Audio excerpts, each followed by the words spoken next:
A receita de hoje é um pão que você vai ficar apaixonado. Eu tenho certeza que você não vai deixar de fazer aí na sua casa.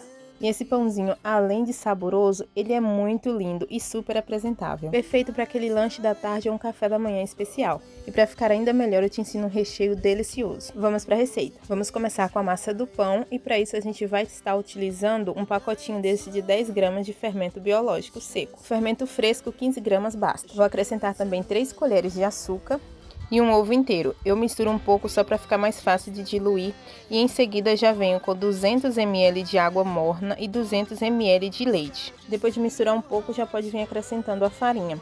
Eu vou acrescentando aos poucos e misturando, que assim fica mais fácil. A lista de ingredientes vai estar abaixo na descrição do vídeo, com todas as quantidades.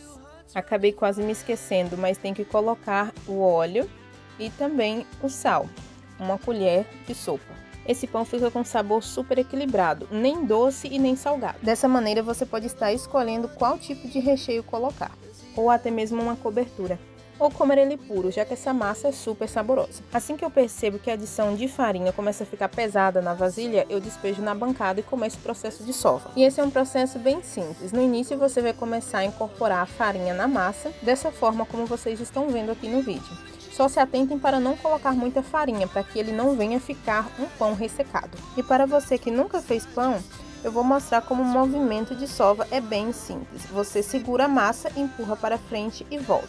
Eu costumo dizer que é um processo parecido com aquele de lavar roupa, sabe? Que você pega a escova e vai passando. Então, eu sovei minha massa por 10 minutos, porque eu gosto assim. Quanto mais tempo você sovar, mais macio o seu pão vai ficar. E o ponto é esse: quando você vê que a sua massa não está mais colando na bancada e está assim, ó, lisinha e bem macia, já está pronta. Porém, para ressaltar, não é uma massa que fica pesada, ela ainda cola um pouquinho nas mãos, estão vendo? Levemente, é dessa forma mesmo. Caso você erre na mão na farinha e pese um pouco, é só você ir acertando o ponto da massa, acrescentando uma colher de margarina por vez e voltando a sová-la.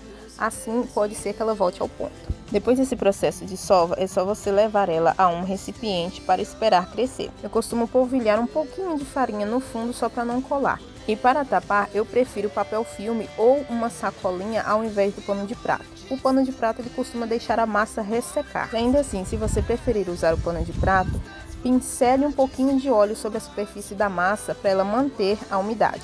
Eu geralmente deixo a massa descansar por 1 hora, mas se o lugar onde você morar estiver frio, vai demorar por volta de 1h30 a 2 horas para essa massa dobrar de tamanho.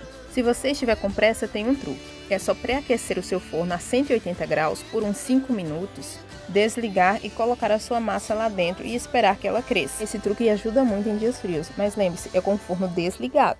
Em seguida, assim que eu retiro o ar da massa, eu já levo ela para a bancada para poder modelar. Mas antes, deem só uma olhada no quão maleável e macia fica essa maravilha. Quando bem sovada, ela fica maravilhosa para ser trabalhada. Aqui em casa, sempre que faço pão, gosto de pesar para saber quanto de massa eu tenho. Essa aqui ficou com peso de 1.286 gramas. Essa é a balança que eu utilizo, que além de funcional é muito linda, com esse design um pouco mais clean que as convencionais. Como eu disse, gosto muito de estar pesando para ficar tudo no padrão, mas se você não tiver balança em casa, pode fazer a olho mesmo. Mas eu super recomendo que você adquira uma, pela praticidade e exatidão na quantidade dos ingredientes na receita, e também pelo fato do capricho. Os pãezinhos modelados, todos do mesmo tamanho, fica a coisa mais linda de se ver, o que também elimina o risco de alguém acabar pegando um pão menor e outro um pão grande demais. E para facilitar a vida de vocês, que eu sei que tem muita gente que não tem rolo em casa, pode estar utilizando tanto uma garrafa de vidro, quanto o rolo do próprio plástico filme. Hoje eu vou estar abrindo com esse aqui para vocês verem. Polvilhei um pouquinho de farinha na bancada apenas para não colar. Posiciono o rolo na metade da massa e levo para cima e depois na metade novamente e puxo para baixo. Viro a massa e faço novamente o mesmo processo. Para esse modelo de pão eu vou precisar de um retângulo, mas o tamanho é basicamente você que decide. Se a massa estiver colando, é só polvilhar um pouquinho de farinha. Para esse modelo você não precisa deixar a massa muito fina, é apenas para dar o formato que a gente está abrindo dessa forma. E para fazer os detalhes que para mim é o charme desse pão, eu vou estar usando um objeto para poder cortar a massa dessa forma. Pode ser uma faca ou, como eu estou usando aqui, uma espátula de cortar bolo. Eu não costumo contar, mas aqui deram 6 tirinhas desta. E o processo de modelagem é super simples. Você vem enrolando da ponta de cima e vai apertando para que não fique nenhuma bolha de ar. E quando chega nessa parte aqui, você apenas enrola por cima das tirinhas que você fez. E para não correr o risco delas soltarem, você vira o pão assim de cabeça para baixo e vai pinçando as tirinhas assim dessa forma para que elas colem na massa e não venham a desgrudar. O modelinho é basicamente esse, mas lembrando, é uma sugestão. Você pode modelar da forma que você quiser. E é assim que fica.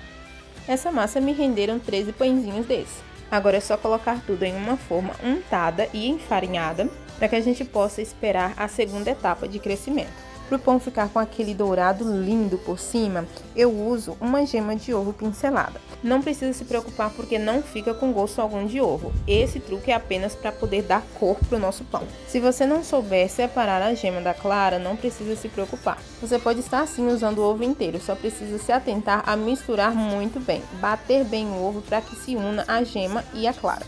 Após pincelar, é só você aguardar mais 40 minutos para os pães crescerem novamente. Uma dica, nessa fase não cubra os pães com nada, porque senão irá colar no pão. Guarde dentro do forno desligado, dessa maneira você não precisará ter a necessidade de cobri-los. E assim que eles crescerem, é só levar para assar em forno pré-aquecido a 180 graus. Os minutos irão depender muito da potência do forno, é bom deixar até ficar douradinho por cima.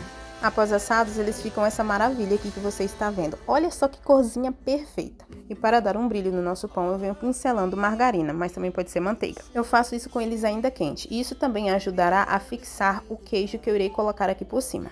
Daqui pra frente é totalmente opcional, mas eu garanto para você que não vai se arrepender se fizer. Caso você queira dividir os pães na metade e fazer metade doce e metade salgado, agora é a hora. Caso queira um pão doce, ao invés da manteiga, você irá colocar leite condensado. Dessa forma, no lugar do queijo, você iria colocar o coco ralado. Mas como aqui em casa todos somos fãs de salgado, eu irei colocar aqui por cima o queijo parmesão ralado. Eu estou usando de pacotinho mesmo. Esse pão merece o seu like com certeza só pela beleza. Já pelo sabor, eu te desafio a você fazer aí na sua casa e depois voltar aqui para comentar. E olha só, já daria muito bem para se consumir essa delícia dessa forma. Fica um pão lindo de encher os olhos e eu vou mostrar para vocês aqui por dentro.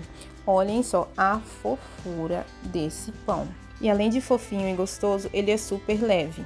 Como usamos farinha na medida correta, ele não fica aquele pão socado, todo pesado. Muito pelo contrário, chega a desfiar na mão. Eu acho muito difícil a pessoa conseguir comer apenas um. E olha só que aqui ele nem está recheado ainda. Pois bem, vamos ao segredo supremo desse pão. Eu tenho aqui para fazer esse creme requeijão cremoso e maionese. De boa qualidade, por favor. E um pacotinho de 50 gramas de queijo parmesão ralado. Caso você tenha acesso ao parmesão fresco, ficará ainda melhor. Esse pouquinho que separei foi aquele que acabei polvilhando por cima. São apenas esses 3 ingredientes e é só você mexer aqui mesmo até que fique homogêneo. Não precisa levar ao fogo. Fica na cremosidade e na textura perfeita para você rechear. O processo é bem simples. Após os pães estarem frios, você vai parti-los ao meio e ir colocando o recheio a colheradas. Geralmente vai 1 colher de sopa para cada pãozinho desse. E eu tenho mais uma dica. Se você quiser transformar essa maravilha em um pão de alho, é só você triturar um dente de alho cru, é só retirar aquele miolinho para não ficar com gosto muito forte e substituir o queijo parmesão pelo queijo mussarela ralado. Levar ao forno e esperar que o queijo derreta. Fica simplesmente divino. Sério, esse é meu pão preferido da vida porque ele é super democrático. Dá tanto para consumir ele puro com o cafezinho da tarde, com leite condensado e coco, ele vira uma rosca doce, ou 2 opções de pãozinho recheado salgado. Me fala aí se é ou não é uma maravilha. Estão prontos para sentir vontade da casa de vocês? Só façam, eu garanto que vocês não irão se arrepender. Testem cada uma das versões que eu apresentei aqui para vocês e me agradeçam mais tarde. Eu espero que vocês tenham gostado da receita de hoje e se esse vídeo foi útil, por favor, não se esqueça de apoiar o nosso canal, deixando um comentário abaixo, uma curtida e um compartilhamento. Deixa eu contar um segredo. Terminei esse vídeo meia-noite e eu aqui comendo pão. Pode uma coisa dessa? Deve ser a gravidez. Shalom!